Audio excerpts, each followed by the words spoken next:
আপনারা সব জানতে পারছে। সকল দপ্তর এবং অফিস আদালতকে আমরা শেয়ার করতে চাই, যদি আপনারা আওয়ামী লীগের কোন দোসরকে কোন সুযোগ সুবিধা এই সকল প্রতিষ্ঠান থেকে দেওয়া হয়,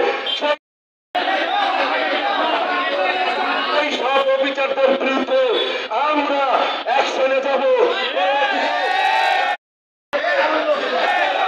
আমলনামা আমরা জোগাড় করে আমরা টাকা মতন পৌঁছাবো। তার কারণ আমরা দীর্ঘদিন থেকে আন্দোলন সংগ্রাম করছি, আমরা সংগ্রামের মাঠে আছি, আমরা দেশ গড়ার কাছে আছি, কিন্তু একটি পক্ষ আর স্বাধীনতা বিরোধীর একটি চক্র অফিস আদালত শিক্ষা প্রতিষ্ঠান সকল জায়গায় তারা নৈরাজ্য সৃষ্টি করছে। আপনাদেরকে সজাগ দৃষ্টি রাখার জন্য আহ্বান জানিয়ে আমি আমার বক্তব্য শেষ করছি। বাংলাদেশ ধন্যবাদ, বাংলাদেশ জাতীয়তাবাদী দল বিএনপি ধন্যবাদ। আমার ধন্যবাদ খেলার পক্ষ থেকে সকল নেতা কর্মীকে দাঁড়িয়ে ধন্যবাদ। আসসালামু আলাইকুম। আজকের অনুষ্ঠানের সম্মানিত সভাপতি বড় ভাই ফাইজুর রহমান ভাই। বিসমিল্লাহির রহমানির রহিম। বাংলাদেশ জাতীয়তাবাদী দল সামগ্রিক চন্দ্রিমা কর্তৃক আয়োজিত আজকের পথসভা উত্তর আজকের এই সমাবেশের আজকে সভা সম্মানিত সভাপতি সামগ্রিক থানা বিএনপির আহ্বায়ক আমার সেনাভোজন সুমন সরকার, আর উপস্থিত আছেন চন্দ্রিমা থানা বিএনপি সদস্য সচিব জনাব মনিরুল ইসলাম টনি, আর উপস্থিত আছেন শাহমুদ্দিন থানা বিএনপির সম্মানিত সদস্য সচিব নাসিম খান, আর উপস্থিত আছেন রাজশাহী আপনাদের মাঝে বক্তব্য নিয়ে আসছেন শাহমুদ্দিন থানা বিএনপির নবনির্বাচিত সংগ্রামী আহ্বায়ক সাবেক যুবনেতা সহযোগিতা বন্ধু সুমন সরকার ভাইকে তার মূল্যবান বক্তব্য রাখার জন্য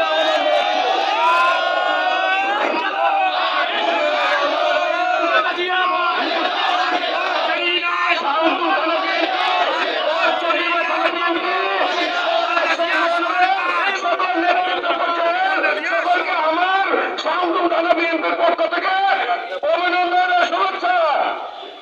আসলে আমরা এখানে কেন এসেছি এই বিষয়গুলো আমাদের খোলাসা করা দরকার। আমরা ইতিমধ্যে আমাদের মধ্যে দেখতে পাই এই আমাদের অঞ্চলের যে অফিসগুলো আছে সেগুলো আওয়ামী লীগ এতদিন ব্যবসা বাণিজ্য করে এই আওয়ামী লীগকে পুনর্বাসিত করেছে। সাথে বিরত আমাদের সাথে যারা বিরত ছিল তারাই এদের সাথে হাত মিলিয়ে ব্যবসা বাণিজ্য এই দুটোর কায়েম করার সৃষ্টি করছে। আমরা তাদেরকে এই অবদান করে আসিয়ার সরকারের সাথে এক করে আদায় করতে দেব না। আমার শান্ততার বিএনপির পক্ষ থেকে আমার সংক্ষিপ্ত বক্তব্য শেষ করলাম। আসসালামু আলাইকুম।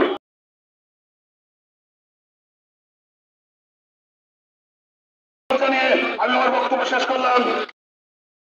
আমলনামা চেক করা হবে, আমার মাধ্যমে কিন্তু সামনের দিনে আইনের কাঠ গড়ায় যাওয়াতে হবে। আপনাদের প্রতি উদ্যত আহ্বান জানাচ্ছি। তারেক রহমান সাহেব 31 দফার কর্মসূচি দিয়েছেন, আপনারা অবগত আছেন। এই 31 দফার সাথে সম্পৃক্ততা ঘোষণ করে দেশ ও দশের স্বার্থে কাজ করেন। আপনারা গণপ্রজাতন্ত্রী বাংলাদেশ সরকারের কর্মচারী, এদেশ এ জনগণের শেখ হাসিনা পালাইছে, কিন্তু তার বেতনরা এখনো জীবিত আছে। উদ্দেশ্য করে বলতে চাই বাংলাদেশ সরকারের গণতন্ত্র প্রজাতন্ত্রী